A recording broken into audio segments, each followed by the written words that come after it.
നമ്മൾ ഇന്നത്തെ വീഡിയോ പരിശോധിക്കുന്നത് നമ്മുടെ ജിമെയിലിനകത്ത് പുതിയൊരു ഫീച്ചർ എത്തിയിട്ടുണ്ട്. കുറച്ച് മാസങ്ങളായി എത്തിയിട്ടെങ്കിലും പല ആളുകൾക്കും അത് അറിയില്ല. ജിമെയിലിനകത്ത് വന്ന ഏറ്റവും പുതിയ ആ ഫീച്ചർ ഏതാണെന്നാണ് നമ്മൾ നോക്കുന്നത്. വീഡിയോ അവസാനം വരെ കണ്ടു നോക്കുക, തീർച്ചയായിട്ടും ഉപകാരപ്പെടും. നിങ്ങളുടെ സുഹൃത്തുക്കൾ കൂടി വീഡിയോ ഷെയർ ചെയ്ത് കൊടുക്കുക. അപ്പോൾ അതിനുവേണ്ടി ഞാനിവിടെ ജിമെയിൽ ആപ്പ് ഓപ്പൺ ചെയ്യുകയാണ്. ജിമെയിൽ ഓപ്പൺ ചെയ്ത് കഴിഞ്ഞാൽ ജിമെയിലിനകത്ത് നമുക്ക് ഒരുപാട് മെസ്സേജ് വന്ന് കിടക്കുന്നുണ്ട്. പലപ്പോഴും നമുക്ക് ആവശ്യമില്ലാത്ത ഒരുപാട് മെസ്സേജ് ഇതിനകത്ത് കാണാൻ സാധിക്കും. നമുക്ക് നമ്മുടെ ജിമെയിൽ ഒന്ന് ക്ലീൻ ചെയ്യണമെന്നുണ്ടെങ്കിൽ പലപ്പോഴും അത് ബുദ്ധിമുട്ടായിരുന്നു. നേരത്തെ നമുക്ക് ഓരോന്ന് ക്ലിക്ക് ചെയ്ത് ഡിലീറ്റ് ചെയ്യണമായിരുന്നു. എന്നാൽ ഇപ്പോൾ പുതിയ അപ്ഡേറ്റിൽ ഇവിടെ നമുക്ക് ഇതുപോലെ ഏത് മെസ്സേജാണ് വേണ്ടാത്തതെങ്കിൽ ആ മെസ്സേജ് ഇതുപോലെ ലോങ് പ്രസ് ചെയ്ത് കൊടുക്കാം.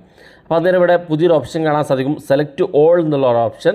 നേരത്തെ ഓരോന്ന് ക്ലിക്ക് ചെയ്ത് ഡിലീറ്റ് ചെയ്യണമായിരുന്നു. എന്നാൽ ഇവിടെ ഓൾ സെലക്ഷൻ വന്നിട്ടുണ്ട്. ഈ ഓൾ സെലക്ഷനിൽ ക്ലിക്ക് ചെയ്യുക. അപ്പോൾ ഇവിടെ 50 എന്ന് കാണാൻ സാധിക്കും. ചിലപ്പോൾ നിങ്ങളുടെ ഫോണിൽ 100 എന്ന് കാണാൻ സാധിക്കും.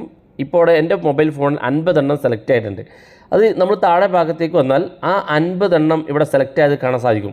അതിനുശേഷമുള്ളത് സെലക്ട് ആയിട്ടില്ല. അപ്പോൾ നമ്മൾ ഈ 50 അവസാനിക്കുന്നിടത്ത് എത്തിയതിന് ശേഷം വീണ്ടും സെലക്ട് ചെയ്ത് കൊടുക്കാം. അപ്പോൾ അടുത്ത 50 കൂടി സെലക്ട് ആയി. ഇവിടെ മുകളിൽ കാണാം 100 എന്ന്. അപ്പോൾ ആ ഒരു 100 അവസാനിക്കുന്നിടത്ത് വെച്ച് വീണ്ടും സെലക്ട് ബട്ടൺ ക്ലിക്ക് ചെയ്ത് കഴിഞ്ഞാൽ 150 ആയി. അങ്ങനെ ഇതിൻ്റെ അവസാന ഭാഗത്തേക്ക് വന്ന് വീണ്ടും നമ്മൾ ഈ ഭാഗത്ത് സെലക്ട് കൊടുത്താൽ അടുത്ത 50. ഇങ്ങനെ നിങ്ങൾക്ക് നിങ്ങളുടെ ജിമെയിലിനകത്തുള്ള മുഴുവൻ മെസ്സേജും ഇതുപോലെ സെലക്ട് ചെയ്തുകൊണ്ട് ഇവിടെ ഒരൊറ്റ ക്ലിക്ക് ഡിലീറ്റ് ബട്ടൺ കൊടുത്താൽ മതി. എല്ലാ മെസ്സേജും അങ്ങ് ഒറ്റയടിക്ക് ക്ലീൻ ചെയ്ത് കളയാൻ സാധിക്കും. വളരെ യൂസ്ഫുള്ളാണ്.